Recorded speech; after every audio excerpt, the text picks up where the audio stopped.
Hello and welcome to the TechBytes audiocast. My name's Tim and I'm from the TechBytes blogazine, and with me is Dr. Roy Shestowitz from the TechBytes website.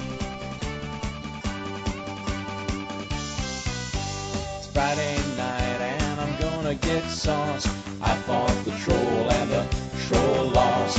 I fought the troll and the troll lost. He tried to boss me and was outbossed. I fought the troll and the troll lost. I fought the troll and the troll lost. Underneath his Freebird Bridge, hoping goats will cross. Quoting Ashcroft and Tom Ridge, I fought the troll. So welcome to the TechBytes audiocast, and this is episode 9. This audiocast is covering the length of the UK again, and you may be wondering why, and that's because we're very fortunate. Gordon Sinclair, or ThistleWeb as he's known, has decided to come back, and hopefully on a regular basis. So this is going to be the second show with him in it. Today we're going to be covering, amongst our usual topics of Microsoft and some of their products and technologies, we're going to be looking at the latest Linux headlines and what's happening in the world of open source. The idea of this show is to try and give you the most up-to-date audio cast on the net, because we're doing it on a regular basis and we're releasing very, very often. As always, our emails are available to you to send in suggestions and comments, and we very much appreciate those. So what we're going to do, I'm just going to check Gordon's there and everything's working on the tech end, and then we'll crack on with the show. Gordon, are you with us? This would be a good time to play a practical joke and stay silent, but no, yeah, I'm here. Fantastic. For those people who didn't listen to the last episode, we invited Gordon on very short notice, and he kindly agreed. Much to his dismay, it was a case of, Gordon, will you come on the show? Yes, right, you're on in 20 minutes. So everything was very much unprepared. Myself and Roy thoroughly enjoyed the episode, and I think Gordon did, because Gordon's kindly agreed to come back, and hopefully, as I say, it's going to be a regular occurrence, as regular as Gordon can manage it. Roy, over to yourself, and you're gonna start off with our first topic. Yeah, well, the way we do this show, I think this is the first time we have some topics and some actual notes that we consider to be proper. In previous show, we kind of rambled and we had some ideas of things which are important, but this time we have very specific things which will encompass the past 2 days since the previous shows, and we hope to give a kind of an exhaustive coverage of the news. And the first topic we're going to go and try and, well, I think it's kind of exaggerate the importance of this, but what actually happens is that the kernel has got this patch of about 200 lines, and it's said to be improving the performance of Linux a great deal. And it's been so important, so there has been so much interest in it that the Phoronix servers have basically come down, and it wasn't possible to reach the site for a while, which is a very extremely unusual thing to happen. Have you guys heard about it yet, about the news? No, I've come prepared with my list of topics, so I can't really comment much on this. Unfortunately, work is holding me back for a bit, so I'll leave the main topic of this subject of this over to you, Roy, unless Gordon has anything to add. Well, sorry, the only thing I would add to that, I saw something in a Slashdot summary about 200 lines of code in the Linux kernel, but I did not get a chance to even read the summary, so I have no idea what this is about at all. Well, I think one article that talks about it in a very positive fashion was the one from Stephen from Stephen from Computer World, from IDG.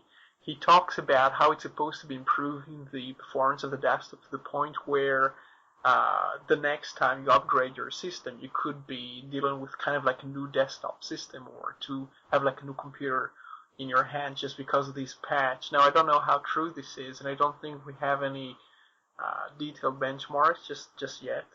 But this has been the main, the past day or so, this has been the main story as far as I can tell. Right.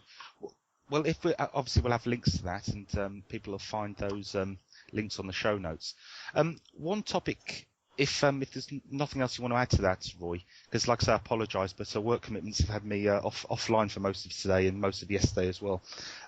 if you've got no problems, Roy, we'll move on to another topic which I'm sure we can all speak about very briefly, which is currently one of the headlines in the free and open source world, and that's the tensions between Ubuntu and Fedora over this website that John O'Bacon has created, the openrespect.org. And since Gordon's our new host here, is there anything you would like to start with, Gordon? Yes, actually, on this one, yes, there is. First of all, the thing that I think John has been flamed on this, I really do. The idea that we're all part of a huge, larger family of other little families. That we all have different ideas on specifics of things, but from what John did a blog post tonight about his reflections on the reactions that he got for how he did things, and he's admitted that, for example, he maybe jumped the gun a little bit and putting out a statement and didn't as an idea, and the assumption was that the other two, like the Fedora manager, community manager, and Debian community manager, the implication was that they'd agreed to the wording of that statement, and they hadn't. It was just an idea to be discussed and whatever. I think that maybe the way he went about it, maybe he jumped the gun a little bit. He's certainly been flamed an awful lot over it, and I think that's just wrong, basically. The idea of being able to communicate in a, he uses polite. I would use probably civil as a better way to maybe put it, is being willing to listen to other people and, find some common ground, because ultimately we're all Linux, we're all free software. Whether people come to Ubuntu, Debian, Fedora, OpenSUSE, whatever, we're all Linux at the end of the day. We're all free software at the end of the day.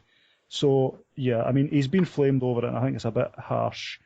I noticed Bradley Kuhn also did a post saying that broadly he agrees with the principle of what Jono's done, and the only reason he won't sign up with it is because for him the software freedom is a morality thing, and that's something that Jono's not going as far as in his statement, if you follow that. So yeah, it's a good idea. Maybe the way he could have done it is maybe not jump the gun as much, but it's a good idea. I'm all in favour of the actual idea itself. So yeah. Well, my take on this was, I think I said in the previous show, I've spoken with Jono over the phone. He's a really lovely chap. I strongly object against the suggestions that the openrespect.org was some sort of tactic by Canonical for everybody to be nice to Ubuntu. I don't believe that was the case, because I think if that was going to be Canonical's plan, they were going to create one of these sites, I think they would have got somebody else to do it and just distance themselves from it rather than get Jono to put his name to something like this. So I don't believe it's done for any other purpose, but it's something that Jono's taken up as a personal project. And I can't see what the Fedora community are getting annoyed about, because if they feel that they weren't consulted and it was behind their back, or Jono went ahead with it on his own, why didn't they create their own one? In essence, all Jono's saying in his on his website is that be nice to people and be respectful. It's nothing more, nothing less than that, and be mindful of people's opinions and views. I can't really see what they're getting annoyed about, and this has turned into sort of like the free and open source version of the Jerry Springer show now between the two communities, because we're getting bickering and fighting over something that's quite simple. It's just about treating people with a bit of respect. So. Yeah, I think it's a matter of envy to a certain extent. I'm quite surprised, actually. Fedora is one of the vocal proponents of this whole protest against Jono or against Ubuntu, because you'd think that Red Hat is in a position to, or at least Red Hat as the sponsor of Fedora, is in a position to be seen as the leader in Linux. I think they're about 10 times bigger even now than the parent company of Ubuntu.